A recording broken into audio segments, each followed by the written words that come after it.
Nanja, now Unit 1. This is part number 10, 1.4.3 autism. हम autism से conduct disorder तक इस पार्ट में जानेंगे। तो सबसे पहले हम जानते हैं कि ऑटिज़म बहुत ही छोटे में और बहुत ही ब्रीफ में दे रखे हैं कि क्या होते हैं। तो इस ऑटिज़म के ऊपर दे रखे हैं कि this manifest in early infancy with infants sharing away from parents touch. यह साफ साफ जो शिशु की अवस्था होती है उसको इन्फेंसी कहा जाता है। तो शुरुआती जो इन्फेंसी होती है उसी में साफ साफ दिखाई पड़ते हैं। और इसमें जो शिशु होते हैं, इन्फेंट्स होते हैं, ये sharing away from parents touch. अगर पेरेंट्स उसको छूता है तो उसे शर्माता रहता है कि हमें न छुए। Not responding to parents call, अगर पेरेंट्स उसको बुला रहे होते हैं तो उसका भी कोई उत्तर नहीं दे रहे होते। They also show in appropriate gauge behaviour, मतलब जब वो किसी को घूर रहे होते हैं, देख रहे होते हैं, तो उस समय भी उनका बिहेवियर जो होता है वो उचित नहीं होता, अनुचित होता है, इनएप्रोप्रिएट होता है। द चाइल्ड में show developmental delays in milestones, और चाइल्ड जो है, जो मुख्य कार्य होते हैं करने में, माइलस्टोन्स होते हैं, उसमें भी आपको डेवलपमेंटल डिलेज दिखा सकते हैं। डेवलपमेंटल डिलेज का मतलब हुआ उम्र के अनुसार से आपको आपके अंदर में कार्य करने की क्षमता होनी चाहिए। आपको जो माइलस्टोन की बात कही गई है, लेकिन इसमें क्या है, विलम्ब हो जाता है, डिले हो जाता है। तो इसमें ऑटिज़म में था। नेक्स्ट है आपका 1.4.4 में एस्पर्जर्स डिसऑर्डर। ऑटिज़म तो आपने देख ही लिया। तो एस्पर्जर्स डिसऑर्डर के बारे में दे रखे हैं कि this is a separate autistic spectrum disorder. ये भी ऑटिस्टिक है लेकिन अलग प्रकार की दिखने वाली डिसऑर्डर है, spectrum, which does not meet criteria for other pervasive developmental disorder और स्काइजो या स्किज़ोफ्रेनिया। मतलब यहाँ पे दे रखे हैं कि यह किसी भी प्रकार के जितने भी डेवलपमेंटल डिसऑर्डर होते हैं उसके जो क्राइटेरिया है, मापदंड है, उसमें से किसी को पूरा नहीं करती है, या जो स्किज़ोफ्रेनिया है इसमें से किसी को भी नहीं करती है। Features of Asperger's disorder include severe and sustained impairment and social interaction। कहते हैं इसकी खासियत क्या है एस्पर्जर्स डिसऑर्डर की, कि इसमें जो सोशल इंटरेक्शन होते हैं उसमें सस्टेंड इम्पेयरमेंट होते हैं, मतलब लगातार इसमें परेशानी बनी रहती है और ये बहुत गहरा रहती है, सीवियर रहती है। उसके बाद है आपका रिपीटेटिव पैटर्न्स ऑफ बिहेवियर, मतलब एक ही बिहेवियर को बार बार रिपीट करने का जो तरीका होता है। Interest in activities and significant impairment in social, occupational and other important areas of functioning। इसमें इंटरेस्ट होती है, एक्टिविटीज़ होती है, और कुछ महत्वपूर्ण जो इम्पेयरमेंट होती है सोशल, ऑक्यूपेशनल और दूसरे जो इम्पोर्टेंट एरिया है कार्य करने की, उसके बारे में बात कही गई है। मतलब जॉब करने में भी दिक्कत होती है, कोई कार्य करते हैं इम्पोर्टेंट कार्य तो उसमें भी प्रॉब्लम होती है, सोसाइटी में घुल मिल नहीं पाते हैं, इंटरेस्ट कम दिखाते हैं, एक्टिविटीज़ में कम भाग लेते हैं। तो यही सारी चीज़ें इसमें एस्पर्जर्स डिसऑर्डर में कही गई है। लेकिन ये किसी भी प्रकार की जो परवेसिव डेवलपमेंटल डिसऑर्डर के क्राइटेरिया है इसको ये पूरा नहीं करती है। नेक्स्ट है आपका जिसको CDD कहा जाता है 1.4.5 में, चाइल्डहुड डिसइंटीग्रेटिव डिसऑर्डर। तो चाइल्डहुड डिसइंटीग्रेटिव डिसऑर्डर में दे रखे हैं up to 2 years of age children have normal development, मतलब 2 साल तक के बच्चे के अंदर ऐसे प्रकार में नॉर्मल डेवलपमेंट होती है, डेवलपमेंट अच्छा नहीं होता है। They then become impaired in social communication, restricted receptive language और स्टीरियोटाइप्ड मूवमेंट, और वे बहुत चीज़ों से वंचित रह जाते हैं, जैसे सोसाइटी में बातचीत करने में उनकी जो लैंग्वेज की समझने की क्षमता है, रिसेप्टिव लैंग्वेज है, वो सीमित हो जाती है, या उनका जो स्टीरियोटाइप्ड जो मूवमेंट होता है, स्टीरियोटाइप्ड आप जानते ही होंगे, जो पहले से ही सब कुछ चल रहा है, उस समय से उस तरीके का जो चाल चलन है उसमें बदलाव आ जाती है। Though the age of onset is later, in the most cases these children resemble autistic children। कहते हैं भले ही जो एज की जो ऑनसेट है, शुरुआत है, वो बाद में होती है, लेकिन अधिकतर ऐसे जो बिगड़े हुए हालात या केसेस होते हैं इसमें जो चिल्ड्रन होते हैं वो ऑटिस्टिक चिल्ड्रन से मिलते जुलते हैं, रिजेंबल करते हैं। जो CDD है, childhood disintegrative disorder, is also known as Heller's disorder. इसे हेलर्स डिसऑर्डर के नाम से भी जाना जाता है। नेक्स्ट है 1.4.6 में फीडिंग एंड ईटिंग डिसऑर्डर, खिलाने या खाने में जो परेशानी होती है उसी को फीडिंग या ईटिंग डिसऑर्डर कहा जाता है। There are 3 feedings and eating disorders of infancy और अर्ली चाइल्डहुड। अर्ली चाइल्डहुड को जो है खास करके दे रखा। नेक्स्ट जो है आपका 1.4.6 में जो अभी बताए थे कि 3 प्रकार के फीडिंग और ईटिंग डिसऑर्डर है इन्फेंसी और अर्ली चाइल्डहुड में, शिशु का अवस्था में और शुरुआत के बचपना अवस्था में। इसमें सबसे पहला जो होता है, जो आप बहुत कम सुने होंगे लेकिन आज देख लीजिए, लगभग बहुत बच्चे ऐसा करते हैं बचपने में। फर्स्ट है आपका पाइका, PICA। पाइका में क्या होता है, ज़्यादातर आपको आयरन की कमी होती है शरीर में और आपको हार्ट जो है बहुत तेज़ी से सांसें फूलने लगती है। और जो चिल्ड्रन होते हैं, खास करके जो छोटे छोटे बच्चे इन्फेंट्स वगैरह होते हैं छोटे छोटे, वो क्या करते हैं कि जो सॉइल वगैरह है, सॉइल खाने लगते हैं मुंह में लेके, या क्ले खाने लगते हैं, चिकनी मिट्टी, ठीक है। और आपका अगर ब्रिक्स है तो ब्रिक्स भी खा सकता है, अगर ब्रिक्स इजी है खाना तो, या ब्रिक्स की क्वालिटी बहुत ख़राब है, मिट्टी के टाइप का है तो इस टाइप से जो है बच्चे पाइका जैसी प्रॉब्लम में ये खाते हैं। सेकंड जो है आपका वो है रिमिनेशन डिसऑर्डर।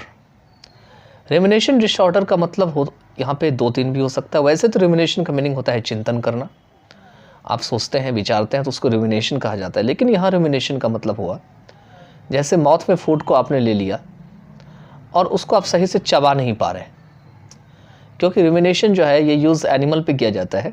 एनिमल क्या करते हैं, ज़्यादातर फूड को सीधा पेट में ले लेते हैं और लेने के बाद धीरे धीरे उसको अपने मुंह में ला करके उसको चबाते रहते हैं आराम आराम से। आपने देखा होगा, अगर आपने एनिमल्स के ग्रुप को देखे होंगे और उनको खाते हुए देखे होंगे, बैठा होगा आसान और आराम से जो है वो अपना फूड को च्यू कर रहा होता है। तो इसी को कहा जाता है रिमिनेशन डिसऑर्डर, ठीक है। लेकिन यहाँ पर में जो अगर देखा जाए तो बच्चा को अगर आप मुंह में डाल दिए, भोजन डाल दिए, रोटी का टुकड़ा डाल दिए, लेकिन वो सही से उसको चबा नहीं पा रहा है, वो क्या कर रहा है, ऐसे मुंह से बाहर फेंक दे रहा है, तो इस प्रॉब्लम को रिमिनेशन डिसऑर्डर कहा जा सकता है। नेक्स्ट थर्ड है feeding disorder of infancy and childhood. Feeding disorder का मीनिंग हुआ कि कुछ तोड़ करके, रोटी का टुकड़ा तोड़ करके या कुछ तोड़ करके, कुछ ले करके हाथ में, और बच्चे के मुंह में डाला जाता है, शिशु के मुंह में डाला जाता है, तो बचपने में वो सही से मुंह में लेता नहीं है, फेंक देता है, तो इसी को फीडिंग डिसऑर्डर कहा जाता है। अब चलते हैं 1.4.7 में, इसको कहा जाता है कंडक्ट डिसऑर्डर। आचरण में कितनी खराबी होती है, परेशानी होती है, आचरण बिगड़ जाता है, तो उसको कंडक्ट डिसऑर्डर में काउंट किया जाता है।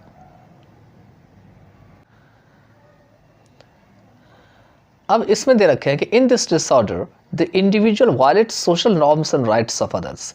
इस डिसऑर्डर में क्या करते हैं, जो व्यक्ति होते हैं वो सामाजिक जो नियम कानून बना हुआ है उसका उल्लंघन करते हैं, उसको तोड़ते हैं और दूसरे के अधिकारों को भी वायलेट करते हैं। Those with conduct disorder are most of the time in trouble with parents or teachers of peers। कहते हैं जिन सबको कंडक्ट डिसऑर्डर होते हैं वो अधिकतर समय अपने माता पिता के साथ या अपने जो साथी के जो शिक्षक होते हैं, जो साथ पढ़ने वाले होते हैं, उनके साथ वो परेशानी में रहते हैं। कंडक्ट डिसऑर्डर में lead to adult anti social personality disorder.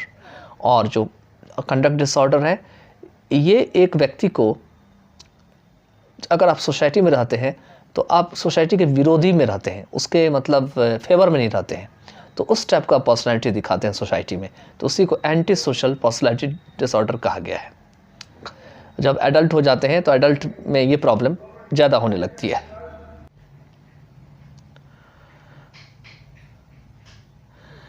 इसके बाद जो नेक्स्ट है वो है disorder of conduct is seen in 2 to 16% of school going children. मतलब स्कूल जाने वाले जो बच्चे होते हैं उसमें से 2 से लेकर 16% तक जो है कंडक्ट डिसऑर्डर वाले बच्चे देखे जाते हैं। This is considered as a set of externalising negative behaviours in children. और ये एक ऐसे प्रकार की चीज़ें होती है जिसमें बच्चों के अंदर में नेगेटिव बिहेवियर को दिखाती है। Much more serious disorder than the other forms of childhood disorder. और ये जो अलग प्रकार के दूसरे जो चाइल्डहुड डिसऑर्डर होते हैं, इसमें ये कुछ अलग प्रकार की डिसऑर्डर होती है जो बहुत ही ज़्यादा सीरियस होती है। As it violates the basic rights of others, क्योंकि यह दूसरों के जो मुख्य अधिकार होते हैं उसको उल्लंघन करते हैं, वायलेट करते हैं। And also societal norms expected from a child of his और एज, साथ में जो सोसाइटी के जो नियम होते हैं उनको भी ये वायलेट करते हैं, जो उस उम्र के बच्चों से उम्मीद की जाती है वो ये बच्चे नहीं दिखाते हैं। This is repetitive and persistent pattern of behaviour, यह बार बार करते हैं और यह बिहेवियर का एक मजबूत तरीका बनता चला जाता है, परसिस्टेंट रहता है। Characterised by aggression, destruction of property, theft and serious violation of problem, और इससे एग्रेशन मतलब आक्रामक तरीके से किसी की प्रॉपर्टी को नुकसान करके, चोरी करके, या जो नियम है उसके खिलाफ जो सीरियस वायलेशन है उसको दिखा के किया जाता है। These children are often reported to be bullying and threatening other children. ऐसा माना जाता है कि चिल्ड्रन जो है अक्सर अपने बल प्रयोग दूसरों के ऊपर करते हैं और दूसरे जो बच्चे होते हैं उनको धमकाते रहते हैं। Engage in frequent fights and carrying weapons, ये लगातार झगड़ों में उलझते हैं, फाइटिंग करते हैं और साथ में हथियार भी रखते हैं। Cruelty to people or animals, destruction property is some of the other behaviors seen in children with conduct disorder. ये पीपल के या एनिमल से खिलाफ अत्याचार करते हैं, प्रॉपर्टी का डिस्ट्रक्शन करते हैं। ये कुछ दूसरे जो है बिहेवियर्स होते हैं जो कंडक्ट डिसऑर्डर वाले बच्चों में देखे जाते हैं। Some of them stay outside till late in nights, उसमें से कुछ ऐसे होते हैं जो देर रात तक बाहर ही रहते हैं। Some of them run away from home for 1 to 2 days, और कुछ उनमें से ऐसे होते हैं जो 1-2 दिन के लिए घर भी छोड़ के भाग जाते हैं।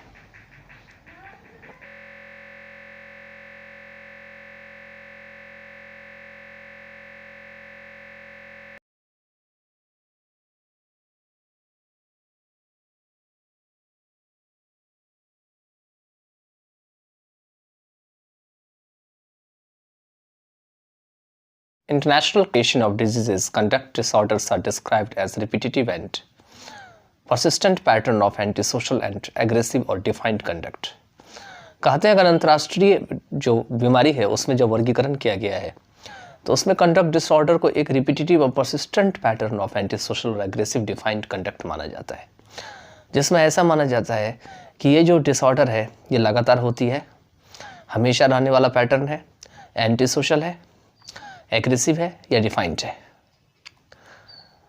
सच behaviour when at its most extreme for the individual should amount to major violations of age appropriate social expectations and then for more severe than ordinary child's mischief or adolescent rebelliousness. कहते हैं ऐसे प्रकार के जो behaviour होते हैं जब ये काफ़ी उच्च स्तर पे पहुंच जाती है, मोस्ट एक्सट्रीम हो जाती है किसी भी व्यक्ति के लिए, तो should amount to major violations, इससे क्या होते हैं बहुत ज़्यादा हिंसा होने लगती है। और जो एज अप्रोप्रिएट होते हैं मतलब जो उम्र के बच्चे होते हैं उनसे जितनी उम्मीद की जाती है उस हिसाब से वो नहीं करते हैं, बल्कि सोशल एक्सपेक्टेशन को बर्बाद करते हैं। सामाजिक जो उम्मीद होती है उनसे उनको तहस नहस कर देते हैं और इस कारण से ये बहुत ज़्यादा सीवियर प्रचंड होती है। किन बच्चों की तुलना में तो जो ऑर्डिनरी बच्चे होते हैं जो शरारत करते हैं या एडोलेसेंट जो अपना विरोध दिखाते हैं या रेबेलियसनेस दिखाते हैं। ये आपको ICD international classification disease 10 WHO 1988 से लिया गया है। नेक्स्ट है it classifies conduct disorders into the following major groups, या नीचे जो दिए गए हैं उसमें मुख्य ग्रुप्स में कंडक्ट डिसऑर्डर को ये क्लासिफाई करती है। Conduct disorder confined to family context, conduct disorder जो होती है वो फैमिली कॉन्टेक्स्ट तक सीमित रहती है। अनसोशलाइज्ड कंडक्ट डिसऑर्डर दूसरा जो कहते हैं जो कि सोसाइटी में मान्यता नहीं है, तो वही है अनसोशलाइज्ड आपको कंडक्ट डिसऑर्डर। तीसरा है सोशलाइज्ड कंडक्ट डिसऑर्डर, मतलब उसको सोसाइटी एक्सेप्ट तो नहीं करती है लेकिन फिर भी उनके आचरण में खराबी रहती है। डी में है अपोजिशनल डिफाइंड डिसऑर्डर और तीसरा जो है वो है अदर्स।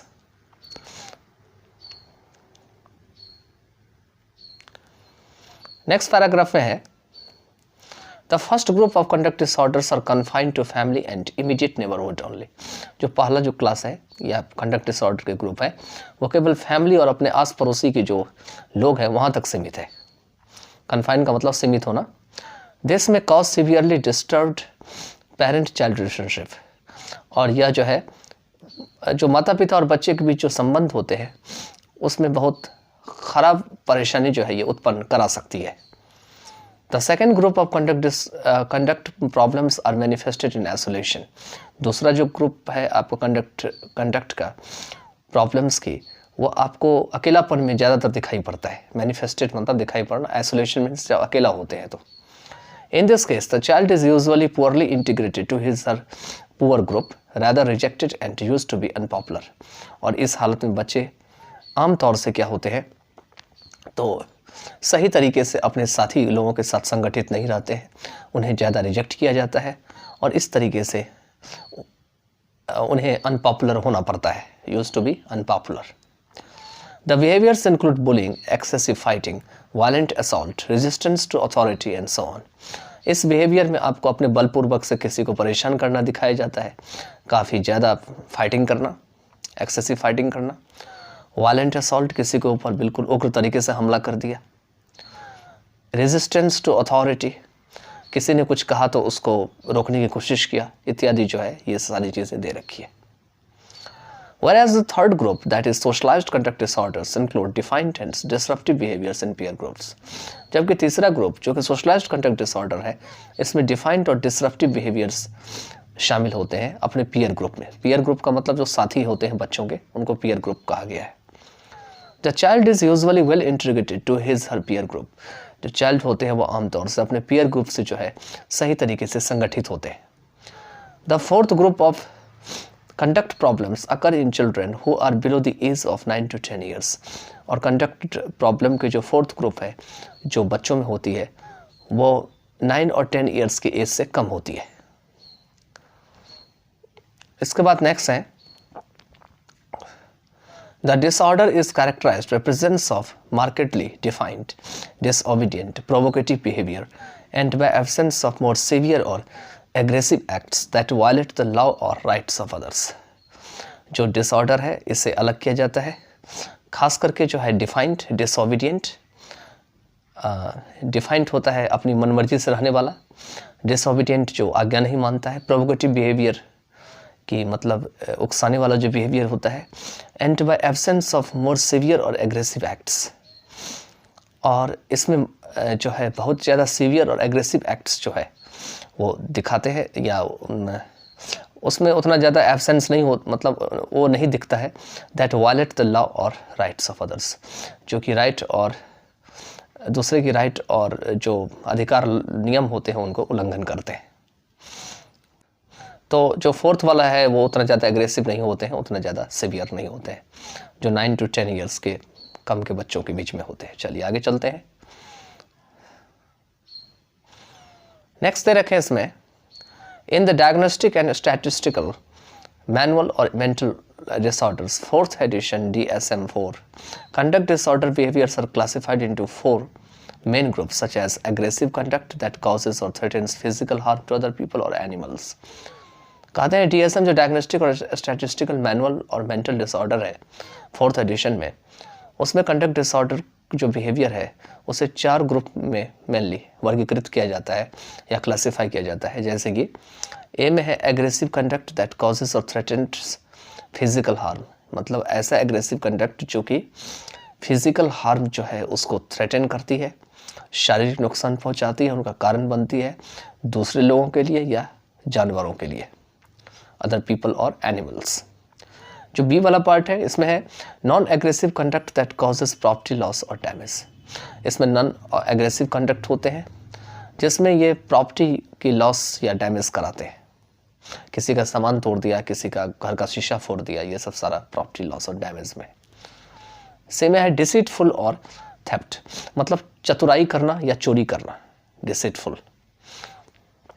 और डी में है सीरियस वायलेशंस और रूल्स। इसमें क्या होते हैं कि गंभीर जो है वायलेशंस या गंभीर वायलेशंस करते हैं रूल के, मतलब जो नियम बनाए गए हैं उसको जो बच्चे होते हैं बुरी तरीके से उसको तोड़ने का प्रयास करते हैं। नेक्स्ट है आपके जो दे रखे हैं, the major constellation problems with a child with conduct disorders include.